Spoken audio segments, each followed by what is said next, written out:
कृषि और कृषक गोटे मुद्दार दुईटी पार्श्व। कृषि आम ओडार जीवन रेखा और आम आत्मा। आम ओडिया पानी पवन और परंपरा को रुधिबंत कर विश्वस्त संबल ही कृषि।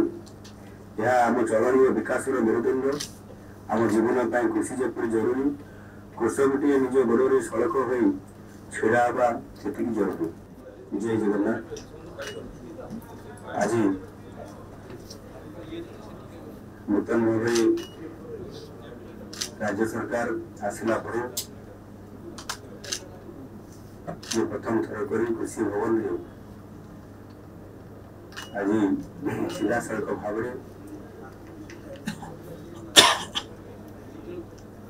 चाषी मान सहित एवं चाष विषय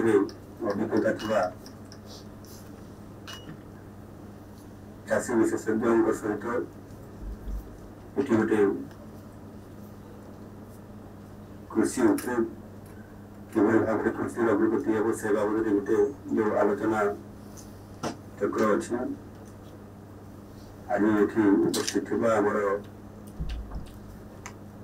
उपमुख्यमंत्री श्री कनक बदन सिंह महाशय एवं विभाग प्रमुख शासन सचिव अरविंद पाढ़ी एवं ये उपस्थित अन्य विभाग वरिष्ठ अधिकारी वृंद ये उपस्थित विभिन्न अंचल आसी समस्त चाष परामर्श देवाई प्रस्ताव रखापी मोर समस्त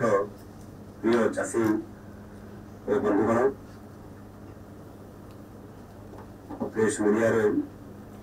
समस्त सामाजिक बंधुगण आप समस्त को नुआ सरकार प्रथम बैठक में शुभेच्छा अभिनंदन जनाऊँ। कृषि और कृषक गोटे मुद्दार दुईटी पार्श्व। कृषि आम ओडार जीवन रेखा और आम आत्मा। आम ओडिया पानी पवन और परंपरा को रुधिबंत कर विश्वस्त संबल ही कृषि। यह आम चलनी विकास मेरुदंड। आम जीवन पर कृषि जपरी जरूरी। कृषकटे निज गोड़ सड़क हो छिड़ा से जरूरी। आम कृषि संस्कार और प्रगति कथा चिंता कला बेले गोटे कृषक हृदय स्वर को भी आंतरिकता सहित शुणा जरूरी अटे। कृषक मैंने दिन राति एक निज रक्त और झाड़ को बोली दे आम मुहर हस फुटाऊँ। पुराण जपरी महान ऋषि गांधीजी जगत कल्याण निज अस्थिदान कर ठीक से कृषक मैंने निज आत्मा को दान कर देश तथा राज्यर विकास में सारथी साधुंट। से अवदान को कौन से अर्थ कि पुरस्कार मापकाठी आम तोली पारिबा ना। उभय कृषि और कृषक आम माटीर महक आम जातिर नंदीघोष आम ओडिया अस्मितार गौरव गाथा। तेणु आमको उभयंकर उन्नति चिंता कर समय एवं उपनीत। भारत यशस्वी प्रधानमंत्री माननीय नरेंद्र मोदी जी कृषि और कृषकों सर्वांगीण विकास पीएम किसान और प्रधानमंत्री कृषि सिंचाई योजना समेत अनेक जनकल्याणकारी योजना लागू कर आम खुशी और गर्वर विषय अटे। डबल इंजिन सरकार जनसाधारण को प्रतिश्रुति मुताबक कृषि समृद्धि और कृषि विकास क्षेत्र को विकसित कर लक्ष्य रखिंट। पुरातन और नूतन वैज्ञानिक पद्धतिर मिलित प्रयास कृषि सामग्रिक उन्नयन आम लक्ष्य अटे। तेणु एपाई प्रत्येक अंशीदार व्यक्तिशेष अधिकारी और साधारण कृषक सहभागिता माध्यम हासिल करेंगे मोर आशा तथा विश्वास। आम सरकार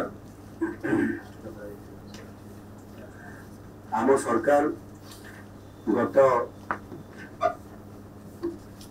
मासर 12 तारिख शपथ पाठ ग्रहण करला परे आम भारतीय जनता पार्टी सेतेबेले जो संकल्प पत्र निर्वाचन रे जनसाधारण निकट में उपस्थापन करथिला एवं से संकल्प पत्र कृषि संबंधी अनेक विषय बिंदु से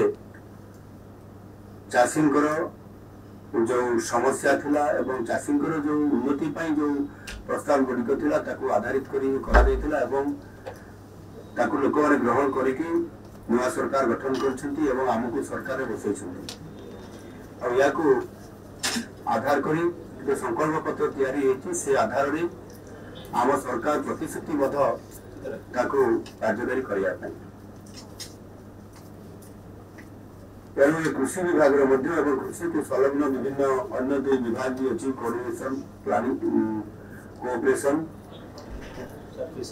एवं फिशरीज एनिमल हजबेंड्री सहित आमर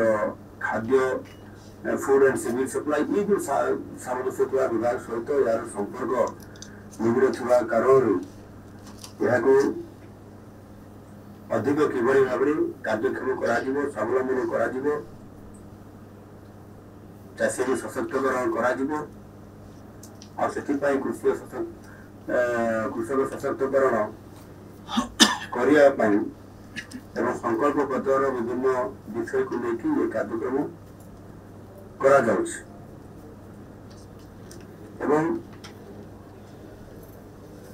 प्रायतः आमर संकल्प पत्र बा पॉलिटिकल मैनिफेस्टो रे थिबा मुख्यतः 21 जो बिंदु अच्छी विषय अच्छी ताकू सरकार ग्रहण करने ग्रहण कर तथा समय सब आसब एवं कृषि रिलेटेड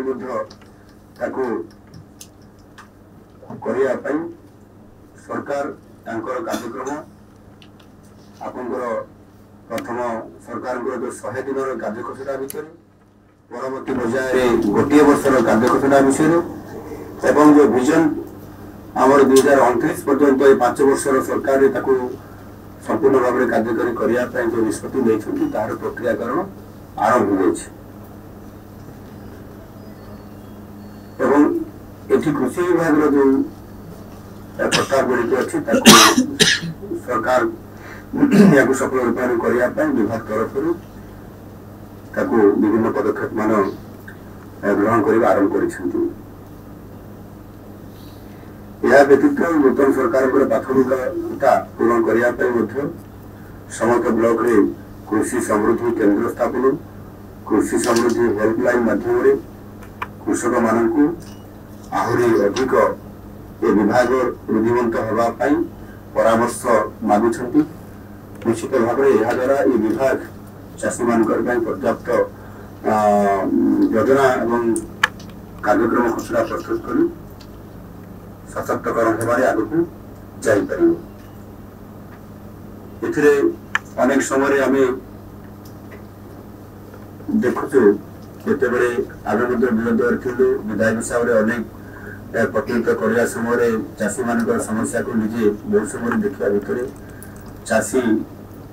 क्षति सहूची तार प्रोडक्शन जी खर्च हो कम से उत्पादित शस्य पाँच अनेक समय चर्चा हो प्राकृतिक विपर्य कारण चाषी अनेक समय विपदर सम्मुखीन हवा आर्थिक असुविधा पड़ा जो हैंडलूम कि विभिन्न जगह लोन कर कारण से तार प्राप्त न पाइले हताशा मनोभाव नहीं बहुत समय चाषी आत्महत्या कर अनेक उदाहरण अच्छी से दृष्टिकोण या आखि रखी किभली भाव में आगामी दिन में सशक्तकरण कर उपयुक्त मूल्य से पाइब से भारतीय जनता पार्टी से तार संकल्प पत्र चाषी को उचित मूल्य देवाई जाई क्विंटाल प्रति 3100 टका देवाई संकल्प पत्र स्थान देता आज सरकार आसला सरकार अलरेडी नीतिगत भाव में निष्पत्ति नहीं सारी शपथ पाठ उत्सव करवा घंटे पर जो कैबिनेट मीटिंग डकाला से आप चाषी 3100 टका पाइब यह प्रस्ताव पारित हो जाए बर्तमान ये संपूर्ण भाव में प्रस्तुत करूँ आ किसी दिन भितर ये कार्यक्रम आप लंचिंग तेणु सरकार संपूर्ण भाव में चाषी एवं चाष कार्य सचेतन अच्छा किभली भाव में चाषी जे भी संपूर्ण भाव में आज समाज को देश को खाद्य जोगाऊँगी आम जीवन बचाऊ तार सुरक्षा तार उन्नतिकरण तार आर्थिक स्थिति को सुदृढ़ करने 3100 टका जो देवा व्यवस्था है गत किछि दिन पूर्व केंद्र सरकार एमएसपी धानर सर्वनिम्न सहायक मूल्य 2183 टकर 2300 टका को वृद्धि करिसेंती एनु आम संकल्प पत्र अनुसार जो धानर जो मूल्य 3100 देवा पई आम घोषणा करिछु कार्यकारी करिया पई कैबिनेट पास करिछु सेतरे 800 टका हमको देवा पई पड़ो आ से समस्त प्रकार प्रक्रियाकरण चली जहाँकि विगत दिन में अनेक समय गत सरकार में बोनस देवाई घोषणा करते 100 टका देवे बोली 2016 मसीह किंतु ताहा से पूरण कर पाई नथिले किंतु आम सरकार आसिला मात्रे ताको केवल 100 टका न अधिक 800 टका देकी 3100 गोटे क्विंटाल प्रति धान रेट रो मूल्य देवा प्रस्तुत अच्छा यह निश्चित भाव में चाषी को बहु उपकार करने सहित जो क्षति होता पूरण कर सहायक हम अधिक आलोचना करने निश्चित भाव में आपण मैंने अच्छा अधिक प्रस्ताव आसिले आम ग्रहण करूँ कार्यकारी करने यथासम्भव चेष्टा करूँ आसंता 5 वर्ष भितर चाषी किभली भाव में शक्तिशाली हम तार शक्ति वृद्धि हम एवं संपूर्ण भाव निजे छिड़ा हम ये प्रकार प्रयास आम ये कृषि विभाग जारी रखिब निश्चित भाव में आज आपने जो आपको आह्वान करुँचे समस्ते आपंकर मूल्यवान प्रस्ताव आपने रखु आम ये कृषि विभाग मानवर उपमुख्यमंत्री के भी सिंधु महाशय अच्छा प्रिंसिपल सेक्रेटरी अरविंद पाई अच्छा आपण कथा को लिपिबद्ध करेंगे विचार करेंगे जोटा सबुठ भल हम ग्रहण करेंगे आशा करुँच धन्यवाद।